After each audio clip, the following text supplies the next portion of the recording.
Guys, I wish all of you guys Merry Christmas. Merry Christmas. Guys, after casual conversation with the NIO manager, he told me that things were not looking too great. They have no orders on hand right now. And right now, they used to be able to get 5 to 6 sets of customers per week at the stores, and they could, that's a lot of customers, 5 or 6 sets per week. Now they only get 5 to 6 sets per month.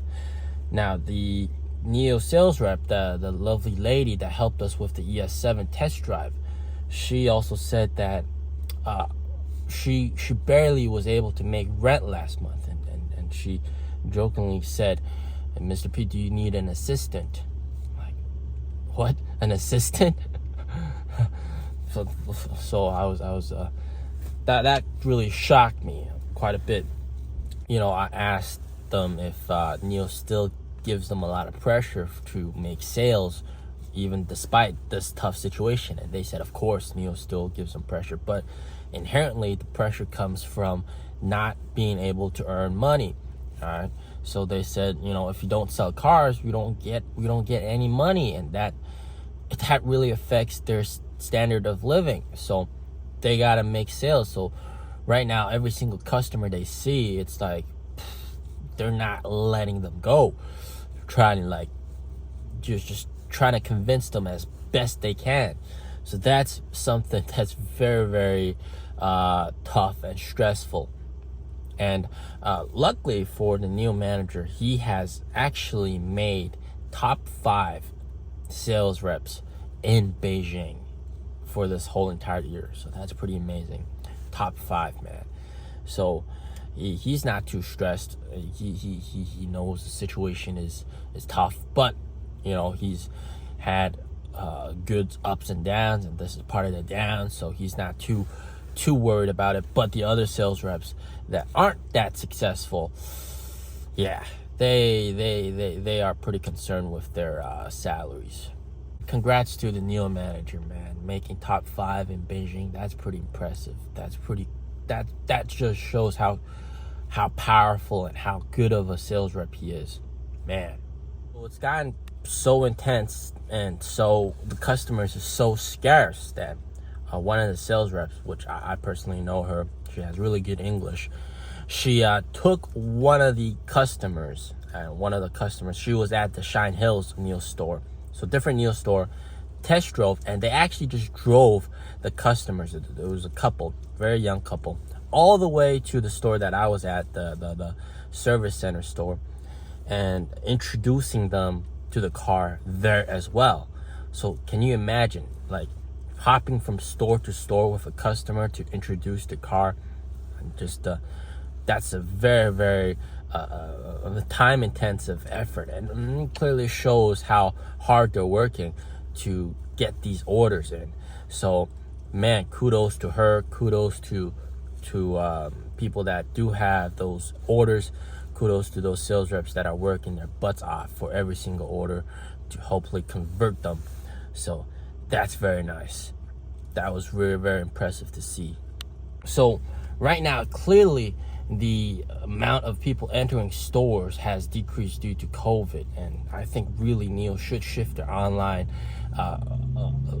efforts online. So even I myself, I've actually made several Chinese only videos on Chinese social media and promoting NIO, and also why you should buy the car, etc.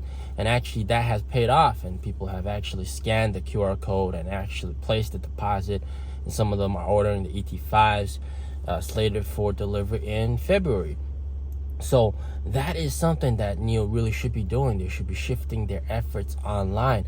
And even back last year in early 2021, I remember when NIO had a lot of money, they would do online ads on WeChat, and those would be actually pretty nice looking, and I would actually click on them.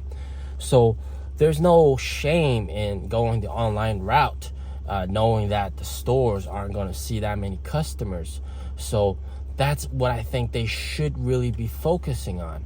And right now it's just so tough. It's just so tough, right? That I was told that they have no orders on hand. What that means is they have no new orders. So that is kind of a tough situation for them to go through. But I think the saving grace might be NIO Day. NIO Day might offer some saving grace, and it depends on how many cars they launch. If they launch the 3 cars, ET5 wagon, I don't think, like, I barely see any wagon style cars in China actually. So they're very rare. I'm not sure how that's gonna go. Probably not a lot of pre-orders for that. The EC7, there's definitely interest in SUV coupes. Lots of the younger generations. I have the EC6, so that will definitely see some orders. But I think the one that's going to be the one that gets all the orders, the most of the orders, is going to be the ES8 with the LiDAR. So that's going to be the ES9. I don't know if they're going to call it ES9 or ES8 with LiDAR. And that is what most people want, because I think a lot of people, they want 7-seaters, they want 6-seater SUVs, but they want the new generation platform. A lot of people are waiting for that, and I think this will probably be NIO's most expensive vehicle yet, and also offer the highest margins. And a lot of people will be interested in that, because people have been waiting for that. And people have, a lot of these ES8 owners, the founders, you know, they're waiting for the 7-seaters. They don't want the ES7 because that's just a regular 5-seater SUV, and they got big families. So that is definitely gonna see a lot of orders, probably the most expensive one.